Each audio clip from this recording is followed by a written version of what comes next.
All right, let's start it up. It's like I love this song because as soon as you hear it, it kind of puts you in a good mood. you know, I think it's a good positive vibe. Damian, thank you for joining the podcast today. Appreciate you, buddy. For sure. Damian, how do you say your full name? I always butcher the Latin names. Damián, which is Damián in Spanish. Otero, my last name. Reggiori, my second last name. You know, if you're not born here, at least where I'm from, when you get married, the woman does not change her last name. So when you're born, you get your dad's last name and then your mom's. Really? Yeah. So is that why so many Hispanics have Two last names? sometimes more? Yeah, if you really want to go deep, then you get the second one and the second. Yeah, and they have a lot of Hispanics have a middle name, so you can have a very long name. I remember when my daughter was born and we were at the desk and they're like, okay, you can fill out this form. And I wanted to put like a few middle names. And I was like, where do I fill it in? Because there's only space for a middle name. And I was like, there has to be a way. Because I've met so many Hispanics that have like 5 names. Like, how do you do that? And they're like, well, we only put the one middle name in the birth certificate. But really, you can put as many as you want. Just put it next to it in space. Like, all right, like I'm gonna do that. Yeah, my problem now is that every time I fill in legal paperwork, they think Otero is my middle name, and then my last name is Reggiori, but it's really Otero because I got 2 last names. So anytime I got to make a phone call the bank or something, they're like, "Oh, we can't find you in the system." Every time. So I know Damian through cars. Yeah, and we met 6, 7, 8 years ago. Yeah, at least. Yeah. When you were living up in this town, you still live this way? No. I lived in Atlanta most of. Ever since. Yeah. So we met through cars and we hung out a little bit. And I've seen you go from the guy who ran a kiosk, yeah, to like, bro, taking over the world. We're trying. Yeah. So I'm gonna just start with just a little bit of history and background because I watched. You've been on a few other podcasts, and in doing my research, I watched a couple of them, or I listened to a couple of them. Okay. And in the most recent one that I watched or listened to, you said that you were a phenomenal student. No. No. No, you were not. No, I just didn't. I wasn't good I was smart, but not good in school. So I wasn't getting the good grades. I would just do it enough to graduate. But mostly not showing up to class. And I didn't care about anything other than science and math was interesting. The rest, I just didn't care. And then I started working hours in high school and, started going less and less and started making a little bit of money. So what was your first high school job? I was a soccer referee. Really? For 4 years. Okay. And I was great. I was amazing. I loved it. Obviously, it's not a career. It is a career, but I wanted to go in the business route, and that takes years. But I was very, very good because I was doing indoor soccer during the week. I was making $25 an hour at 16, 15 years old. That's a lot of money at that time. That's a lot of money. Yeah, I was a sophomore, junior, and senior making about $500 a week as a referee. That's crazy. On the weekends, referee on the weekends. On Sundays, you would do 7 games, 2-hour games. Yeah, it's all day. And you get paid that much as a high school student? Yes. If you do the older, to be a center ref, it was $70 to $80 or $90, and the line you make half of that, $35, $40 for 2 hours. Indoor soccer was $25 an hour at that time. So, do you think maybe that's why you didn't do well in school because you were so focused on making money at that age, or do you think there was a correlation there? Yeah. Obviously, I wasn't reading books after school or doing homework. I was much rather work. But I had a lot of cars in school. Like I loved cars. So in school, I was S2000s, 300ZX, 300ZX turbo, and a fake M3, and things like that. As a high school kid, that was fun. And the fake M3 was probably the best one. I had two of them actually, 2 fake M3s, the E36 and the E46. The best one was the Evo. Listen, this is 2011. I was able to get a S2000 for $6,000. Those are different times, and the Evo 8. It's crazy for $8,000. And if you're 16, 17, making $500 a week, could totally afford it. Yeah, you have no bills. Stay at home. Your parents buy you food and So then you got into the kiosks business, and you were selling. What were you selling at the hair kiosk? straighteners. Hair straighteners. Yeah, I was a salesperson right out of high school selling hair straighteners, and then because the cost of entry for that business is not too high, I was able to start my own business by 19, 20 years old. So I started at 18. By 20 years old, I had my own business. I had to Google how to start an LLC and how to get a merchant to approve me so I can swipe cards. Uh, and I moved to Texas and did a couple locations there. Moved to Florida, did more locations. Came back, partnered with the old company I used to work for. Even though it's a very, very small industry that is mostly extinct right now. Hmm. Anything kiosk. It's tough business. Yeah, I don't know if you remember. I think Solaris, they used to sell the phone cases in Georgia. They were like $1 billion company at one point. Really? Everything kiosk is extinct, basically. Amazon owns that Kill market. everybody. Yeah, under $100, they own everything. I did that for almost 10 years. Almost 10 years, and then transitioned into restaurants afterwards because I was looking for something more stable, something that I could grow at a bigger scale, and something that had a lot of value. I learned that I would never do another 10 years of my life and build something that had no value at the end. Well, let's go back to the kiosk because the hair straighteners, you were the guy that would stand there because you run into them all the time, especially if I'm with my wife. Right? Yeah. And they say, "Hey, mommy, come here." Mhm. And what was your pitch? How did you get people to stop at your kiosk Oh, when man. you were first starting?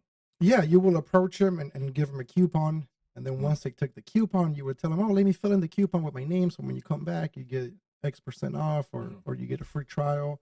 And then they will say, "Oh, okay." And then you ask a few questions, but questions that were not yes or no, right?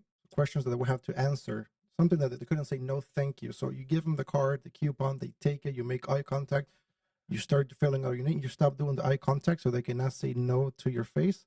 You ask a question before you answer, you turn around, you go back to the kiosk, talking to yourself, and they'll follow you behind you just to say no, thank you is okay. Once they come in, they get close to you, you start your demonstration, and they're like, "Well, this guy is he's got energy. Let's go along with it." And then you show them the product, and it was a great product, and they will love it. And you will do tricks with the hair, and they will love it. And then they will eventually buy it. It helps that you're like a tall, dark, good-looking guy. Yeah. That helps a lot, Yeah. right? Until this day, I mean, people send me messages on Instagram, "Hey, my hair straightener broke."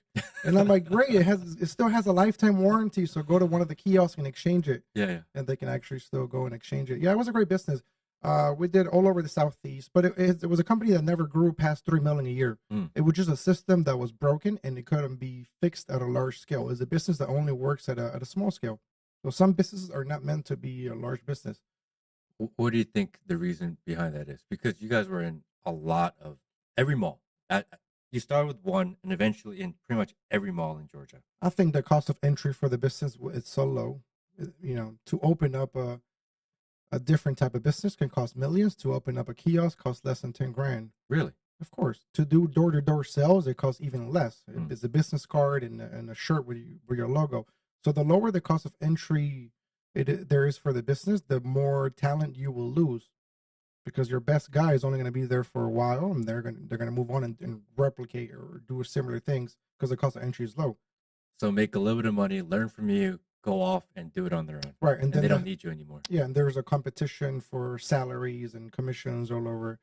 But yeah, the competition eventually became Amazon, to the point that we launched on Amazon as well, just to be there for fun. Of course. Yeah.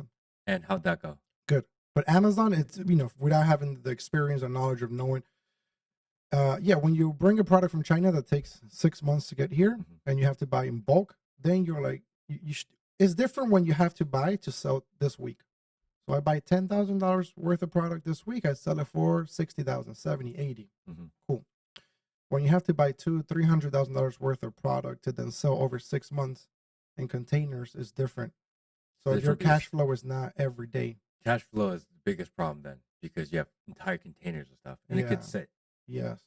So now your bank account is a warehouse. Yeah.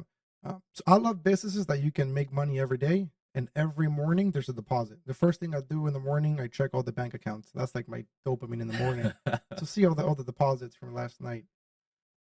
So you got the kiosk business, Yeah. and you were you were building a sales team, and you had a really unique sales approach Hmm. on how to build those teams out. What makes a good sales guy? Well, not mentally stable, a little crazy on the good Mm, ways, obviously. Good sales guys are usually just younger killers and sharks. Um, but the thing is, the top level sales guys are not going to end up working for products that you sell for $50, $100. they're going to eventually move to higher ticket items. Exactly, exactly, because that makes more of a stable income. The lower the ticket item, you can have bad days, bad paychecks, and so on. Um, Also, to recruit that level of sales guys, you have to be a great leader, and the company has to be growing. The moment we stop growing, as the industry started dropping, is when we stopped acquiring great salespeople. And you have to have people that make a lot of money to show other people, hey, look, you can make 10 grand a month, or you know. How many salespeople did you cap out at? The bigger we got was to 19 locations, and there's 2 to 3 employees per location. So 50, 60 people we had at a time. Mostly men or women? Both. Who do you think we did better? Um, Because it's you. I saw you mention that kiosk sales is really similar to door-to-door sales. yeah, it's basically, yeah. Do you think guys are better at that or girls? What's your experience on that? Both. I've had both do great. I think I had girls do it for a longer period of time. They stick around a little bit They, longer. they, they stuck around a little bit longer, a bit more stable, versus the younger guys who were wanting to take over the world. So every 6 months they would jump into the next opportunity. What do you think if you could have kept them, do you think if you had an ability to keep some of those younger killer guys, do you think this business could have kept on growing, or do you think it was doomed no matter what? Uh, no, we transitioned. I transitioned into something different that had a bigger upside. Just one location now makes a lot more than 20 back then. Hmm. So I'm bringing a lot of those guys back now for this new venture. So your new venture is restaurants, Hmm. um, Real Tacos, and it's 2 R's. And you didn't start Real Tacos, I don't No, think. no, I didn't. I don't believe in starting a business from scratch. I'd rather just buy something Hmm. so I can make money on the first day. So you don't like the earliest process.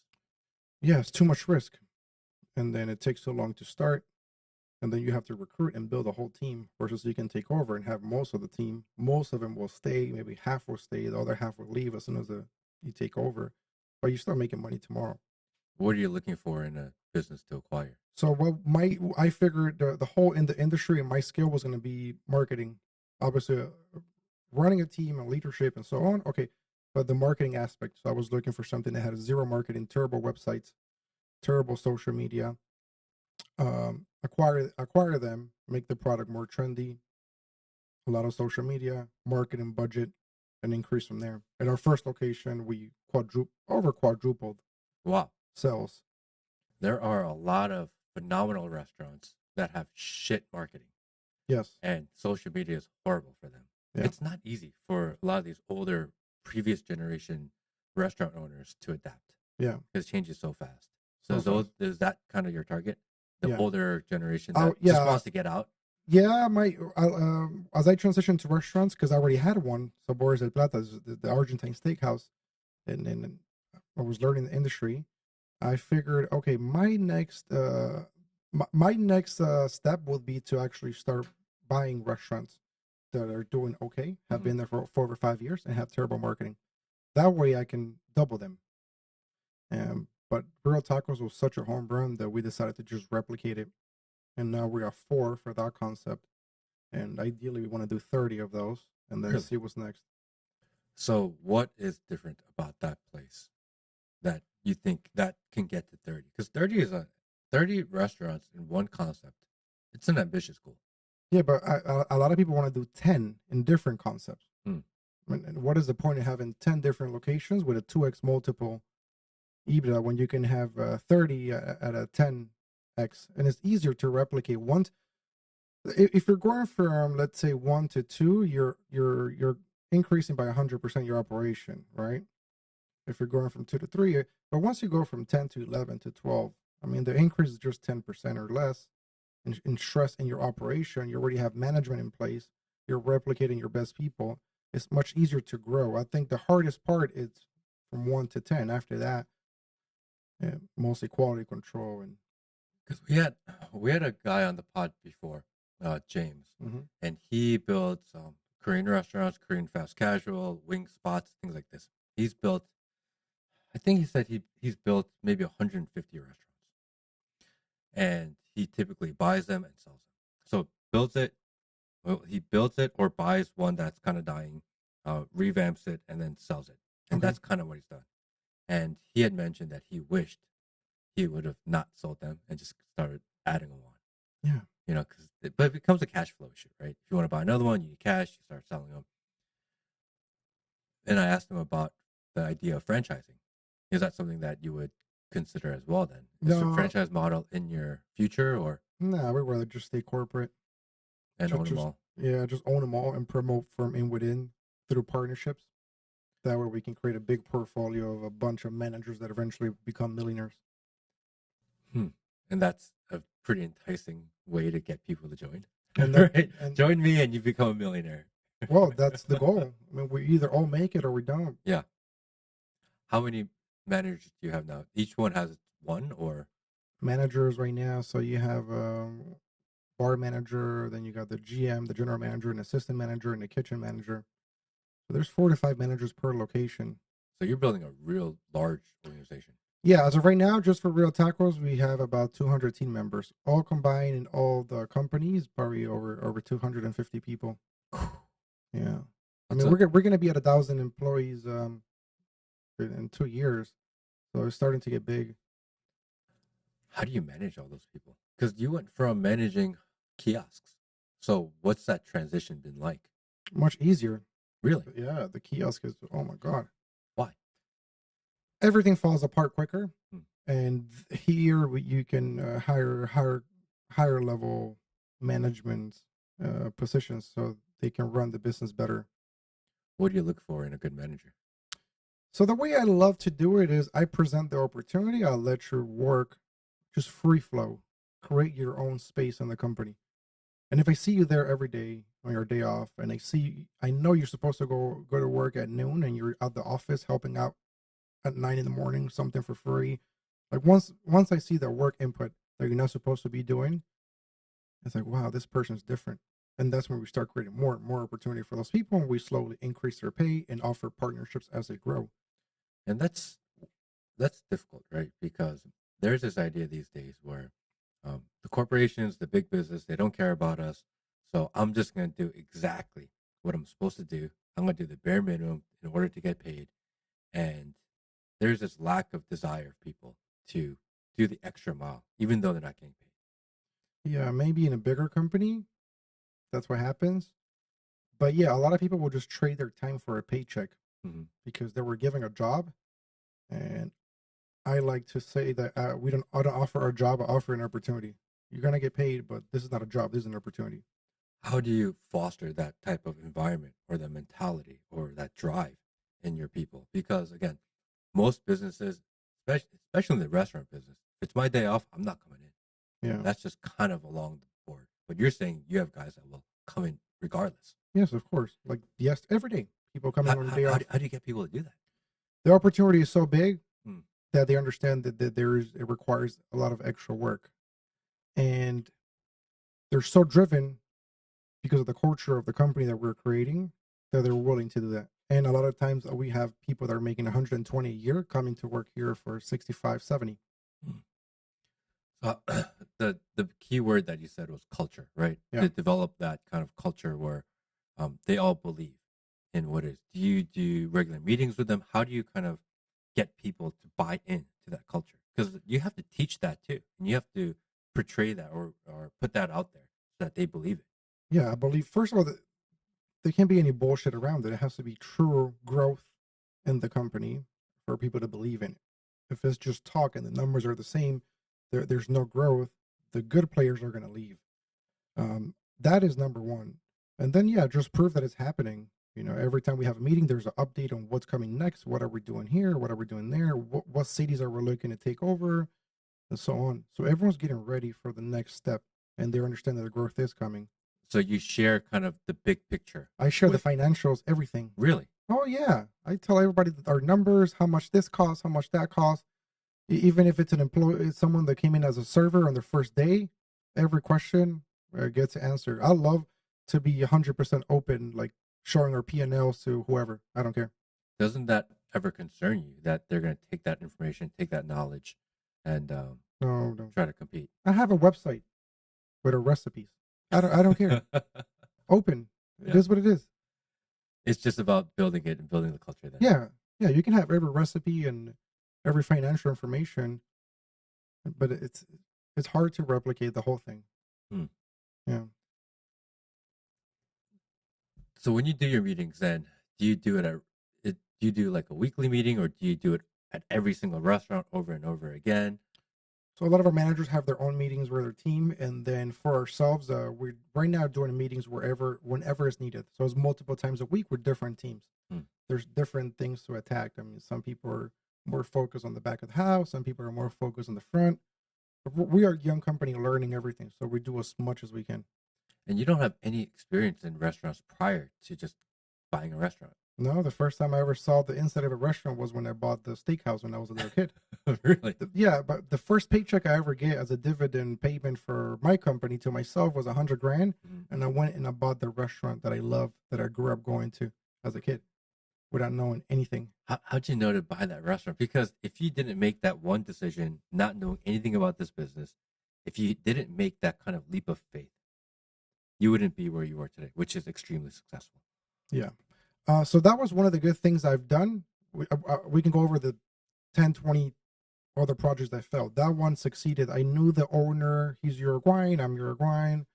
Uh, and we had been talking, and one day and my friend told me, "Hey, I think they're selling the restaurant." I'm like, "Oh, really?" So reached out. He was selling it for 150 grand. I told him I have 100, so I can give you 75. The Uh, rest goes to deposits and inventory and so on.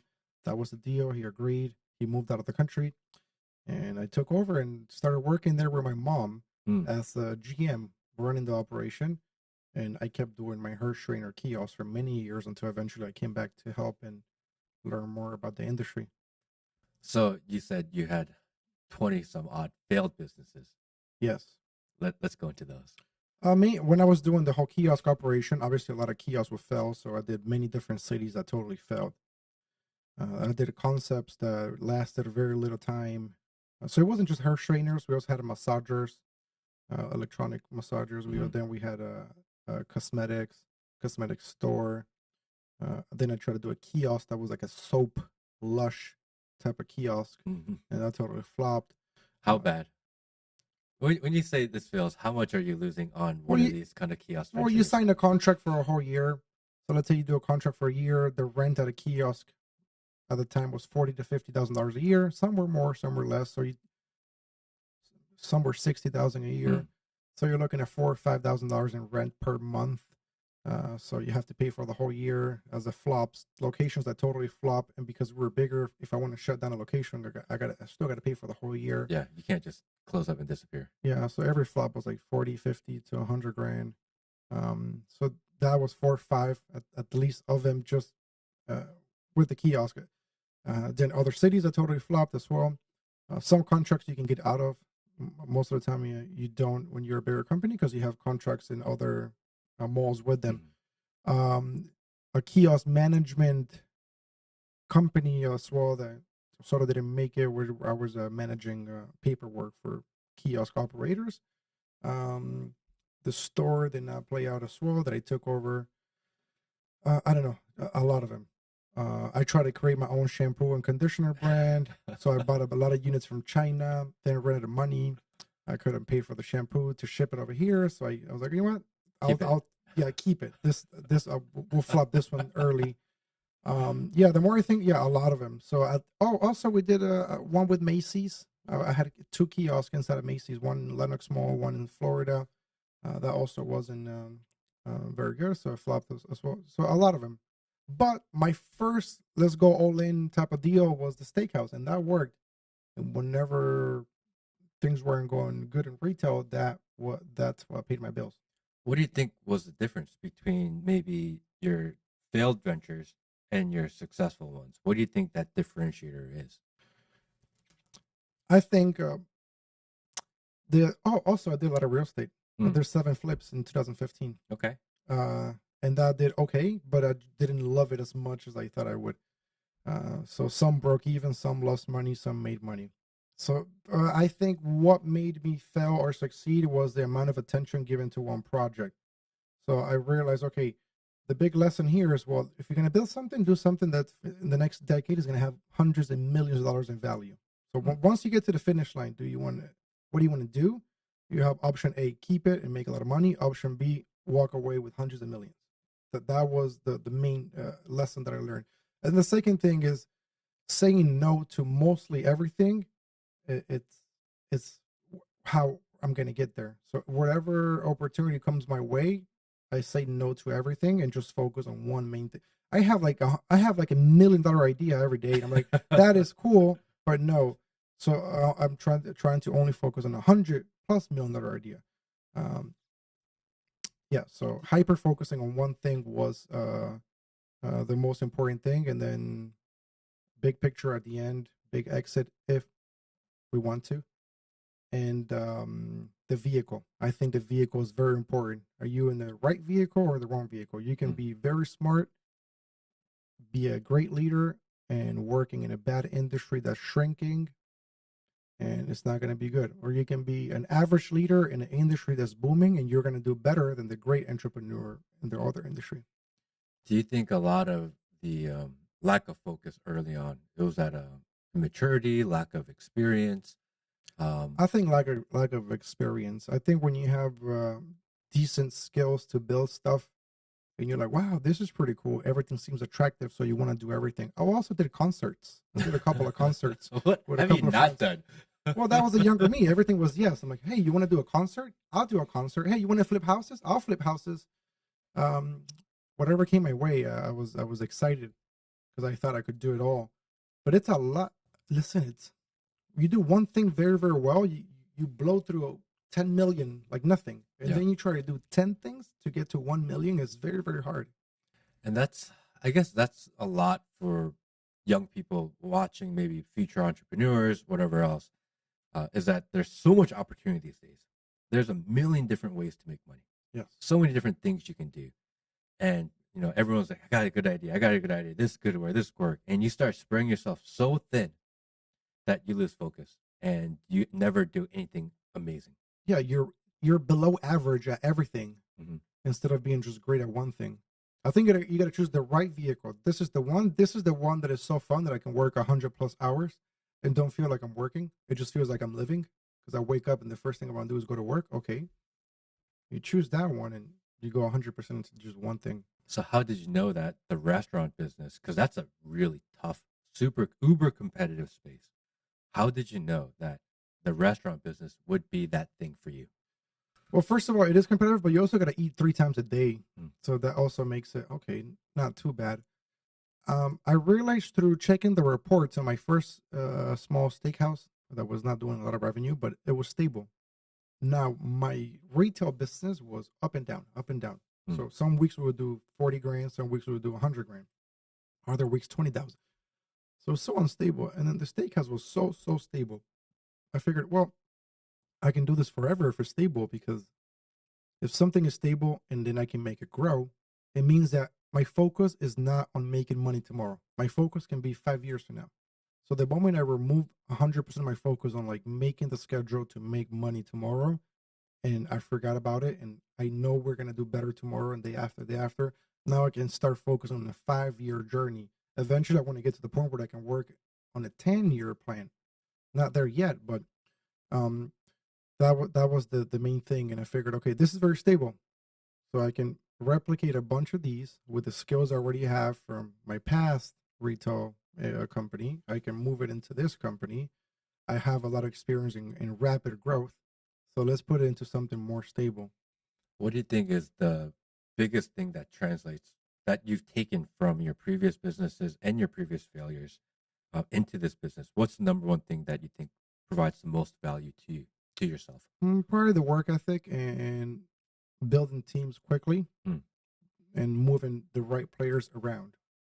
So then, work ethic. What is your typical day like? When you were young, how much did you work when you were young, and how much do you work now? I probably work about the same, maybe more. I was younger. I was having a little bit more fun. Um, right now it's yeah, every day, 7 days a week. I just like what I do so much, and I have no kids, no pets, everything in my life. Get rid of the pets. Get rid of the kids. Get rid of Yes, the wife. you can sell them. I've optimized everything in my life. So I wake up at 6 in the morning, and the gym that I work out is 15 seconds away from my door. Hmm. Okay, so I wake up, I go next door, and I work out, and then I go to the office, and next to the office, I get the haircuts. So my strategy was like, let's build an office where it's perfect to get a haircut. There's a gas station in the parking lot, so I can pump gas. There's a real tacos downstairs, so I can eat. So everything, all dry cleaners downstairs, so everything's optimized. So I had to move less and have greater output. That's crazy. Yes, I wear the same thing Uh, every day, so I uh-huh. have a couple of hundred of black H&M shirts. Uh-huh. Uh, when I go and I shopping for jeans, I try them on. I like them. I take every single pair they have in that size, And then that's it. so I don't have to come back to Macy's in 3 months. Yeah. Same thing with shoes. I like the shoes. I'll buy, 2 or 3 pairs of the same ones. So I'll try to optimize everything, everything, everything. So my output is greater. Because as we grow, then my time is worth more, and if I can create opportunity for other people, that'd be great. I don't take Sundays off. Sunday all day, because if I was going to the lake every Sunday, I feel like I'm failing my team. Hmm. 'Cause they're That working. person that could have been a partner, maybe I didn't give him a push enough and didn't make it, but they could have made it. And if they would have made it, they would have been good. And maybe one day have a partial exit or something, and their kids will live in a better place and go to a better school. So I think about these things. To optimize your life, your surroundings, your environment, to have the drive to work 7 days a week and keep to this kind of rigorous schedule. Where do you get that from? Like, what do you think that developed in you? I don't know. I just don't think there's anything else more fun. There's not anything else more fun to me. So Mm. why am I going to go to the lake? This is more fun. Why am I going to go to a dinner with a bunch of people? No, this is more fun. So until I find something that is more fun, I'm not going to do all the things. People are like, oh, you need more balance in your life. How is my life unbalanced? I wake up and do what I want to do all day. I don't feel like I'm working. It's amazing. And I eat for free. Yeah. That's what else we could ask for. Yeah. So I guess that's the next question is how do you balance? But you're saying It's you don't need it. I don't think I do. I mean, I tell me who wakes up every day, 7 days a week to do what they love. It's like I'm playing my favorite sport since the moment I wake up to the moment I go to sleep. And then I eat for free. And I get to work out, so I'm sort of healthy every day. And financially, we're good. So I think everything's pretty balanced. So is there a potential of a family soon then? Yeah, eventually, yes. Then how do you balance that? Because because I used to think the same. And then I got married and then now I have a kid. I'm like, oh, I love my daughter so much. Takes up so much of my time. Right. And I don't want to not be there for her, even if she doesn't understand that I'm there and not right now because she's so young. But I really want to, and trying to figure out how to balance work and what I want to do versus the fact that also find it just as important or even more important to spend time with my child. It's not easy. This is like a really odd balance, and you're gonna struggle with that one day For also. sure. But I think I've made the commitment of saying, okay, once I get there and that time comes around, am I gonna what am I gonna regret the most? Having had all my 20s and early 30s, a bunch of fun and having a great balance, quote unquote, or having worked so hard where now I can have whatever type of balance I really want.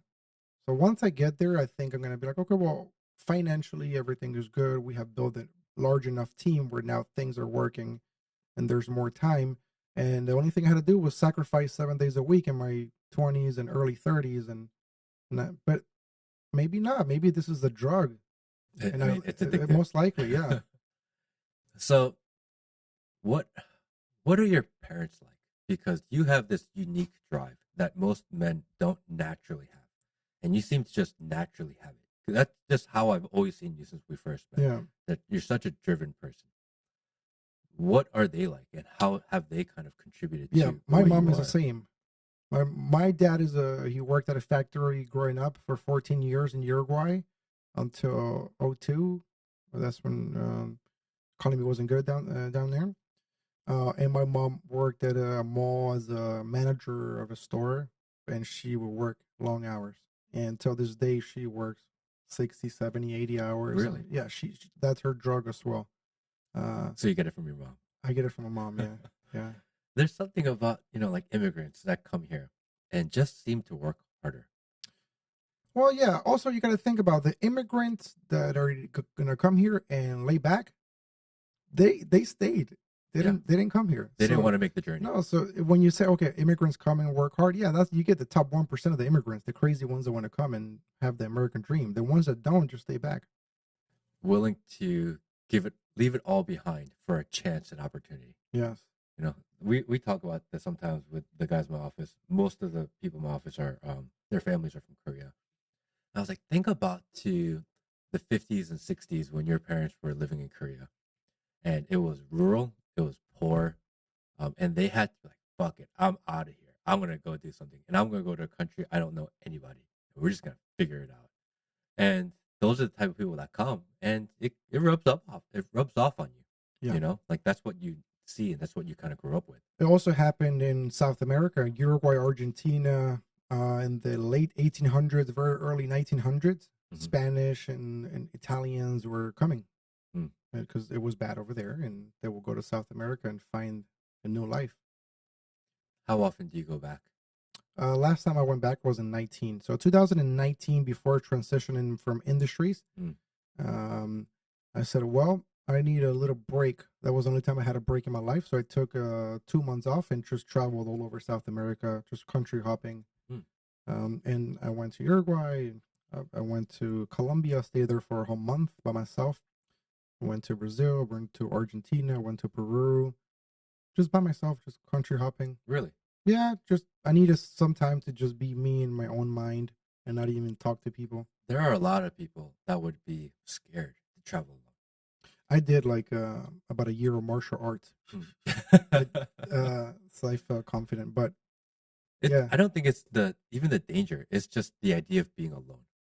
yeah, It's one thing to be alone at home where you're comfortable, but to be alone by yourself, traveling the world, it's different. Like, what did you learn from that I experience? learned that after 2 years, everyone forgets. After 2 weeks, everyone forgets about you. And at first, it's like, hey, how you doing?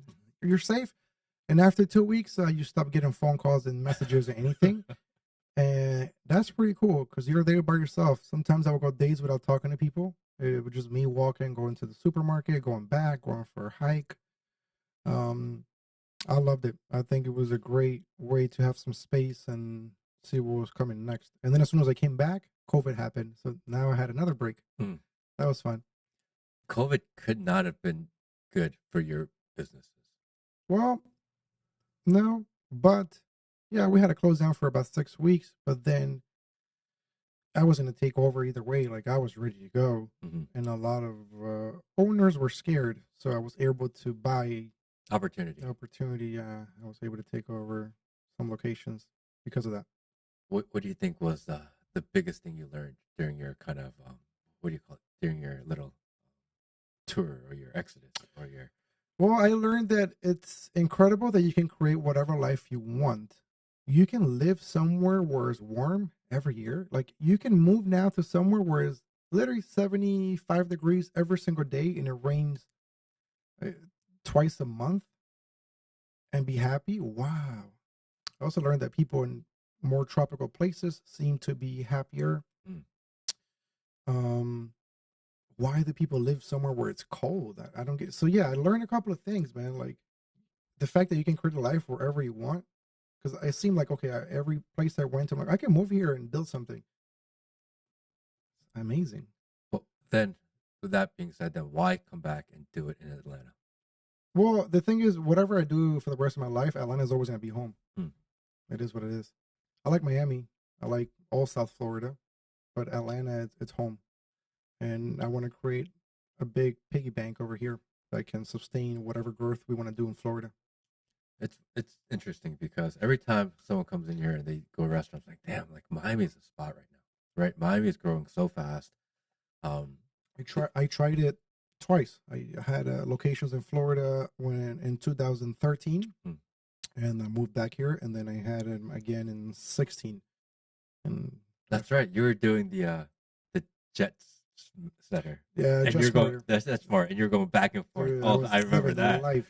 That was great. You had a fantastic deal. I I remember. was paying 5,000. I paid 5,000 for 15. I negotiated 15 months for 5,000, Yeah, I remember and that. I was You had the flying craziest private. deal ever. It was yeah, $300 a month, and I was flying private back and forth to Florida almost every week. Yeah, that's when we met. Yes. I was like, this guy's going to Miami flying private every week, and you're like, I paid $5,000. Like, what the fuck? And I called Yeah. them and they're like, no, you can't get that deal. Like, what do Yeah. you mean I can't get a deal? I know someone that got that deal. Yeah. Like, no, you can't get that deal. Yeah. You know, but it's not the same deal anymore. No. You can't do it. No, they're not around. Yeah. Uh, I mean, no wonder. yeah. You can't. You get champagne and everything during your flight. That was crazy. Would you go back and try it again there or? Yeah. Yeah. We will make it in Florida. Yeah. I like it over there. Maybe I could live there a couple of months and then the rest of the year here and fly back and forth. You think you would do the 6 month thing where if you do 6 months in Florida, you can claim Florida residency. A lot of people do that, right? The 6 month back and forth. Yeah, that is very attractive. Yeah, the no state tax, etc. Yeah. Is that something that is in your radar? Yeah. Miami. Yeah. You like them? You seem like a Miami guy. Yeah, I think that'll be fun. Yeah. Save a couple of bucks. Might live in there for 6 months. Yeah, why not? And get a place. Where in Miami do you like? Well, I think Like what area is your your spot? probably from Edgewater north. So Brickell, 15 minutes north. Anything north of that. I don't want to be all In the the middle of craziness. Yeah. No. Brickell has gone crazy. It went from like just financial area to just every restaurant in town. It's Yeah, like, if you look it's at so the expensive. if you look at the top 100 independent restaurants that are in revenue, Brickell has like 3 out of the top 4. Like it's crazy. There's restaurants over there doing 40 million a year. That's crazy. That's a lot of money. 40 million in 1 year. But it also costs a ridiculous amount of money to build a nice restaurant in Miami, and the risk is so high because Yes. if they don't like it, you've just lost everything. Yeah, and the rent is not cheap either, and it costs a lot of money to build. Right now, our last location we spent $500,000, and it's not nice. It's Really? not like a nice brand new build out. It's like, Mhm. okay, we're gonna take this, we're gonna repaint it, we're gonna restructure, we're gonna build something, but it's not like we did everything from scratch. Like right now, you're gonna spend a million bucks just building something from zero. Who does your restaurant building? Do you have a guy? Do you Yeah, do we it have in-house? we have a guy. One of our partners, Wilson, his dad used to do framing for many years and many other construction things, and we hired him and his team full time, and now we renovate. We take over locations, we renovate. As soon as we're done renovating, we either have the next location lined up or a bunch of work to do at the other locations that need maintenance. So it's year round. So you have a property manager. You're gonna have an asset manager soon, Yeah. right? Is that a role that you guys have, or looking at? Because I think that's what they call it, right? An asset manager when you have someone that manages all different properties and in charge of facilities manager, something like this. No, so just the managers will fill up a list of maintenance things to do, and then the team will go look at the list and fix everything. But it's getting expensive now. Just to do anything now is expensive. Like when you look at restaurants, a margarita machine is like 5,000-6,000 just for things to make Crazy. you frozen margaritas. And if you look at every corner, you oh, that fridge is 3,000-4,000. This is 4 or 5. So once you add it up, $500,000 is nothing. Typically, when the economy starts to stall, you start seeing it in the restaurant space. Yeah. And we're in a place now where some people say economy is good, some people say it's bad. I argue that it's the uncertainty that makes it nervous for people. What do you see? Same thing. Numbers are good. Could be better. Numbers are good. I mean, and we also had to do a lot of marketing for many other restaurants because we do have a marketing agency, and we see their numbers, and numbers are good. It's not late 2020 booming or early 21. Mm. But overall, everything seems to be good. Now the cost of living is crazy nowadays, Yeah. but other than that, I mean, doesn't that create a situation? Because right now, hiring servers is difficult. A lot of restaurant owners I've spoken to, that's where they struggle the most, keeping regular staff. Is that something that you face? And if it's not, you know, how do you retain them? through the opportunity to grow with the company. I mean, if you're having a hard time having staff, it means a lot of people don't want to work there. Why is it that they don't want to work there? They don't have enough tools to make more money to stay there. Like if they made a lot of money, they would stay there. And to make a lot of money, they need the tools, and you got to provide those tools through bringing people in through marketing, through having the right POS system, so then they can take more tables and make more money, through paying the back of the house more. But in order to make those changes and have more income, you got to sell more. I think selling fixes everything. So you got to have more revenue. So then, if we're talking about the marketing of restaurants, and you said you provide marketing for other restaurants that you don't own as well, Mm-hmm. what makes a successful marketing campaign for a restaurant? Well, there's not many agencies that do marketing for restaurants, and all of them, most of them, none of them basically own restaurants. So we also have a marketing agency, and we own restaurants. So it's easier for us to get through the door and know what to do for the restaurant owners. So, what's the biggest thing that you see Social when media, right now, Instagram. It's mm, been Instagram for years, and it's still Instagram. do you think TikTok? TikTok is good, yeah. When other foodies, it's hard to get a restaurant to be a big on TikTok. They're Mm, mostly on Instagram, but foodies are big on TikTok. So getting yes. those foodies to come to your place will, yeah, increase the sales. We had a girl on here, Tracy, who is a She, food yeah, Instagrammer. I think she's been to the Okay, steakhouse so you too. know her, Yeah. Eat Trey Love. Yes. And she's fantastic, really good friend of ours. And she was talking about these foodie meetups or these foodie thing they go to the restaurants. And how do you reach out to them? This is something I asked her. Right? Like how do they find you?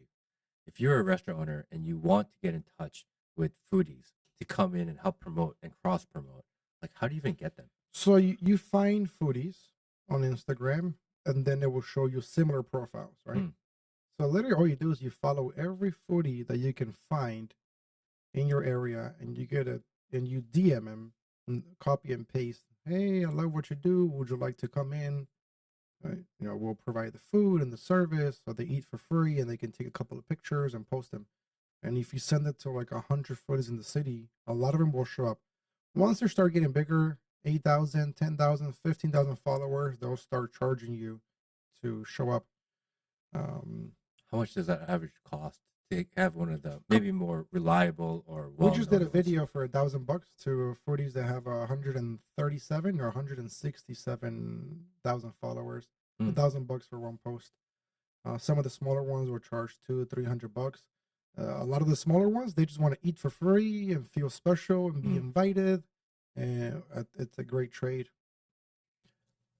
Have you ever had a foodie come and trash your place?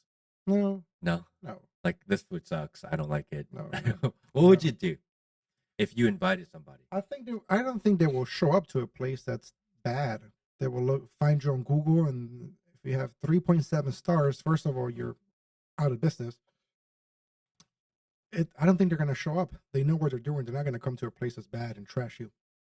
How important is it to make your food presentable for kind of the new age of internet, which is all marketing and pictures and etc. Well, the real marketing is once you create a movement when people come and repost Mm, and people come and do videos. So it's very important. The younger generation eats with the phone first, and then they start eating. So as soon as the food gets to the table, they want to record it. Oh, look where I'm at. I'm at a cool place, and they want to share with their friends. So how much is that decision made into kind of your food design, A your lot. plating? Like our margaritas, instead of having the regular white salt on the rim, are Mm, gonna have black salt. That looks mm. better on your iPhone. The tahini on the rim, how we put it on, that looks the dehydrated fruits on the cocktails. That is more enticing. The girls get the duckies. We put rubber duckies on top of your dehydrated fruit. Okay, hold on. Let me look at these pictures. That's her. Okay, those are cool. Yeah, that's her menu. done by Resto Experience, which is our company for marketing. So we create menus like this for all of our clients and for ourselves. We're, hey, Will, see if you can find me a picture of this ducky. I need to see a Yeah, ducky. on our Instagram. If you click on go down to our Instagram, you'll find the duckies. You'll find No, it. the duckies are the girls get the duckies randomly, and they're gonna repost it. Really? Yeah, of course. Do they know that they're gonna get a ducky? No, or it's just random. Somebody gets a ducky, someone doesn't. Really? It's just randomly. So how do you decide? no, just the bartender. The bartender's like, I'm gonna give that one. Yeah, Uh-huh. yeah, And it works. it works. Every time you get a ducky, they will repost it. Really? Yeah, and if you have, Was that a conscious effort to make that kind of quirky kind of marketing decision, or did yeah, it just work one day and you're like, let's just roll with it? yeah, my business partner Miguel came up with it. Yeah, Okay. ducky, yeah. Let's see. That's Arturo. He's also a partner in Midtown. Uh, Okay, what are we making here? Let's see where the ducky's at. See, everything is aesthetically nice for pictures. yeah, everything looks good. Everything looks great. And the burrito tacos. The birria tacos. We got Hasbula over here. Oh, really? I I did not know he was famous until I just see him everywhere. And I was like, I Yeah. don't get it. Oh, go up, down. Next one, right there. Yeah, every time we post Hasbula, it gets a lot of views. So he likes it there. Yeah. Okay, I get it. I get why people would like. Yeah, it's authentic and fun. Yeah. There goes the duckies. Do all your restaurants do the duckies? Or? Yeah. So if you're watching and you get a ducky, like, good for you. Yeah. Yeah, they get a repost right away. Yeah, man, it's so cool that you're doing this podcast. I really want to do something similar. Maybe not as expensive of a studio, but something like this. No, I mean, it's kind of along the same line of what you mentioned, right? Is that uh, you got into a business that you really enjoy and you don't feel like you're working at all. And the only difference between this is I'm not generating revenue day one. Right. Right. That's the biggest downside of it. Right. Who knows what I'll generate revenue? But I love what I do. Absolutely love it. I think it's like the most fun I've ever had in any sort of business venture in my life. Yeah. And if I could do this for the next 10, 15, 20 years of my life, like, this is what I would like to do. Yeah, you don't have these very often where you're so excited and having so much fun. And just building this part out, learning. It's just constant learning. Because I knew, like you, with the restaurant, I knew nothing about this business or this industry or how to create this type of space, or even how to get all the sound to work, how the video to work. Like, I didn't know any of it. And I went down the YouTube rabbit hole and I started watching, and every recommendation is unique to their own specific space. There's no general rules out there. Like, okay, like, how do I take information from this guy and this guy, and this guy, and this guy, and this guy, and this guy, and then try to make a decision. And then once I make a decision, how do I, make a shift and alter and adapt and this, and all of a sudden, after all of that and countless hours of going down these crazy internet rabbit holes, like, this is what we came up with. And who was your inspiration to do your podcast? So there's a guy that's most famous on the internet, Andrew Tate. Top G. Top G. And I'm a huge fan. Because he just went all over the internet. He kept on talking. And his biggest thing that I got from his message was that even though it's difficult, get off your ass and do something. Yeah. Do something difficult. And I was like, damn, I kind of want to do a podcast. And I've been thinking about it. And I've been, like, slowly percolating in the back of my mind. But without, and again, no experience, no knowledge. It's not something that I really wanted to do. Or I wanted to, but not really. I wasn't taking that jump. And after hearing him, I'm like, fuck it. I'm going to do it. And that's what it was. So it's a crazy kind of thing. I was at home, like, yelling at the TV in the news. And my wife's like, go tell someone that cares. Stop telling me. I don't care about you ranting about this stuff. Go tell somebody else. And eventually, I was just like, all right, I'm going to get off my ass and do it. And that was decision made one day, and the next day I started, Great. and that was it. What's your current favorite podcast?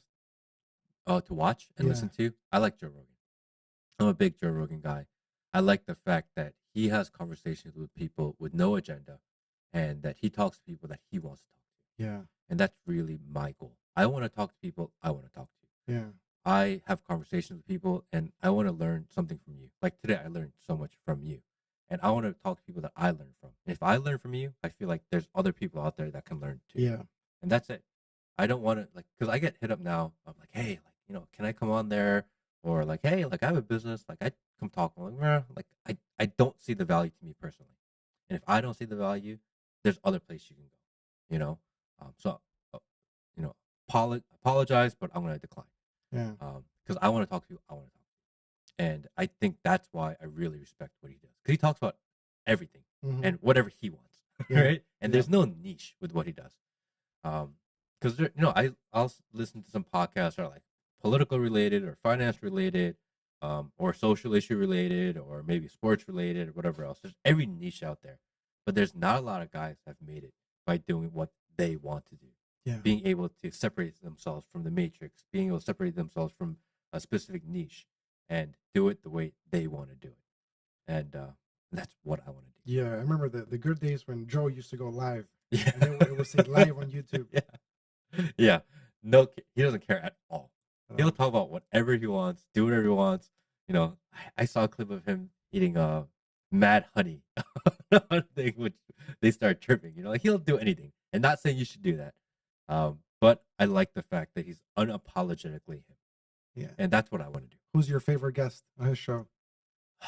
I like it when he does the I like Graham Hancock.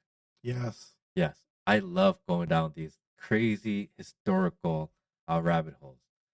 I love his younger dry theory talking, where they talk about, like 12,000 years ago, and we had a more advanced civilization at that time, and what happened to it, and how did it disappear, and was there some sort of great reset? Are we heading towards another great reset? I love the shit. Yeah. Yeah. Yeah. Who do you like? Yeah. Joe, obviously, good one. Mm.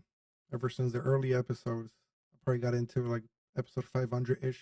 Okay. Early guy. Oh, early. That's with crazy. That fucking 500 early. Crazy Joey Diaz, Eddie Uh-huh. Bravo, the old episode 9/11 Uh-huh. with conspiracy theories and things like that. Oh my god, yeah. Right now I listen a lot to the All In podcast. Okay. Once a week, just to understand what's going on from very smart guys. What's going on in the market? They do a good job of breaking it down. Yeah, and then for business fun, I like My First Million. Who's that? Sam Parr and Sean, two idiots who are very smart. So it makes it so much fun. Yeah. And they started and sold many businesses. So they bring in just weird business people that have a fun story, and it's so casual. So that's a very good one. If I want more information with deeper questions, I like Lex Friedman. Oh yeah, I like Lex too. So I listen to about 3 hours of podcast every day. Really? Yeah. Just on in the background while you're working in your ear. While I drive. I don't listen to music.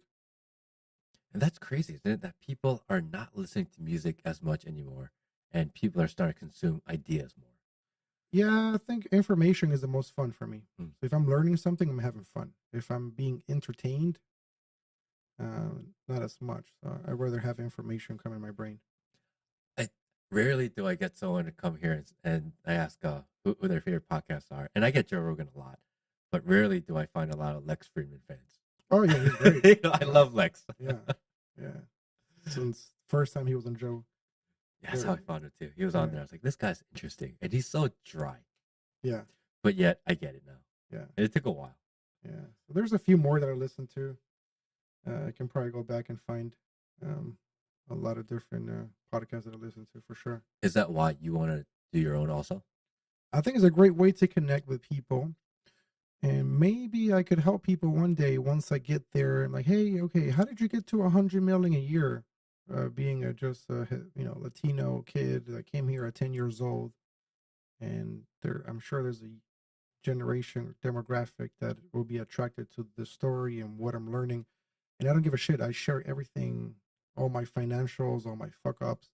I don't care. Like I'm really, really open. I love numbers, so why would I hide the numbers? Like I tell everybody all of my numbers, what it costs to do this, how much we're spending on this, how much are we profiting on this, how much is this position making, and what is this partnership worth, what is this company worth. I just love that. Do you get involved in the Latino community at all with the youth, and is that something that you'd like to No, maybe do? one day, but no, I'm just involved in the only thing that I care about, which is building this business right now. Hmm. I feel like okay, I'm gonna trade everything and just do this. And once this makes it to the level that I want it to be, then I can come back and do all these other things, but at a higher level. So where is the end goal then? So right now, the end goal, I want to get 2027 around there. I want to get to 100 million in revenue. Combined this year, we are going to surpass 20. We're like 20% there. Keep growing and learning new things. Just the next goal is 100. Once we get to 100, then I might have some personal goals that I might want to do. Am I going to go back to Uruguay and do cool things for other people, like, giving back or other countries? Um, I would love to help people in other countries eventually. Because here, if you're poor here, you still have a broken down car and AC in your Hmm. house. If you're poor in another country, anywhere in South America, you don't have an address. Nothing. Nothing. You're literally your electrical power is a cable that's plugged into the neighbor's power. It just it's not the best. I think people, if you think life here sucks, leave the country, Yeah. and you will find out how amazing this country really is. Yeah. Every time I travel, I go to places. Every single time I go deep into places, and um, people have no floors. Their roof is leaking, and I like to connect with those people. I have a lot of them on WhatsApp. Hmm. Yeah, I send them gifts every now and then. Really? Yeah, yeah, yeah. I want to build houses for I- people. In those That's areas. my end goal: building houses one day for That's those what you're people. gonna do with all the money once you've built it. Yeah, with some of it, I would love to. Yeah, I think, and the hard part is, how do you know when enough is enough, right? You grind, you work, you have vision, you have passion, you have dedication, and you have these goals in sight. But the way that you're wired is that you're gonna hit a goal, and it's never the end goal. There's another bigger goal, and yeah, there's another bigger goal, and there's another bigger goal, and all of a sudden you look up and you're 70 years old and you're still going for the next goal. yeah. When is enough? I don't know. We'll change the goalpost once you achieve and keep going. Do you If think? it's fun, it's fun. Do you think that's something that you'll ever like grow out of? You know? Most likely, yeah. I think it should slow down, but the growth should still be there if there's more tools, right? But I feel the best when there is a situation where I can give back, and it's always done in privately, and that's when I feel grateful, and that's when I enjoy the most. No dog, no kids, no pets, I have a plant. I have a bamboo. and a plant that you can water once a year. That's it. Girlfriend? We'll see. We'll see. We'll see. Yeah, A lot of friends. yeah. And I happen to work with most of them, so So your literal your environment, your entire universe is your work and your work people. unfortunately, yes.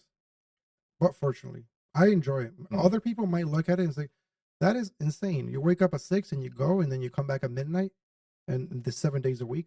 My last day off was September 25th last year, Crazy. so that's what, few months. Yeah. Yeah. 5 months, 6 months, seven, Yeah. 8 months. Yeah, Time is moving quickly. yeah. But I had it. It's been so much fun. If you could change one thing about your life. Travel more. Hmm. Yeah, which I'm starting to slowly do. And go back to South America, or would you like to go elsewhere? Yeah, I want to learn all the cultures. I just like to travel anywhere and find just local people, talk to them, hang out, figure out what the culture is like. Um, yeah, so much fun. All right. To wrap it up, I'm gonna ask you. Well, two things. First, what do you think drives you to be successful, to be dedicated, to get up 5 a.m. every day and get to work? I know you save money, but what really drives you? Not money, because I am very cheap. I don't even use money. Buy the same clothes every day. Yeah.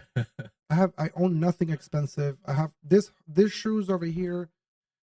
I bought them like 6 years ago. They have holes. I replaced the thing for $40. I don't like anything expensive. Except cars.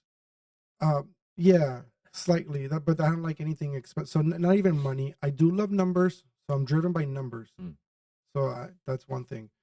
And I don't know. I think my mom has worked so hard her whole life, and she has a lot of goals. And she came from a little household, the size a little bit bigger than this room, with 14 people lived there. And her only dream in her life was to own a house with doors and windows. And eventually she did that, and she moved here, and she created a very good life for me. So possibly, I think my drive is for her to be proud of who I'm becoming. And there are probably many young Latino men that are watching you at this very moment, that are looking up for inspiration, motivation, trying to figure out, how can I get to a place like you are? Consistency. You have to be consistent. You have to become very good at what you do. You don't have to be the best, but you have to be up there, and then just be consistent and show up every day. Final word of advice for them. It takes 10 years to realize what the fuck you're doing. Damian, appreciate you coming on the pod today, bro. Hey, man, thank you. Thank you so much. And I think we're going to have you on, because I really enjoyed this. Okay. Thank you, buddy. Good job. A little over an hour. Goes by quick. I started about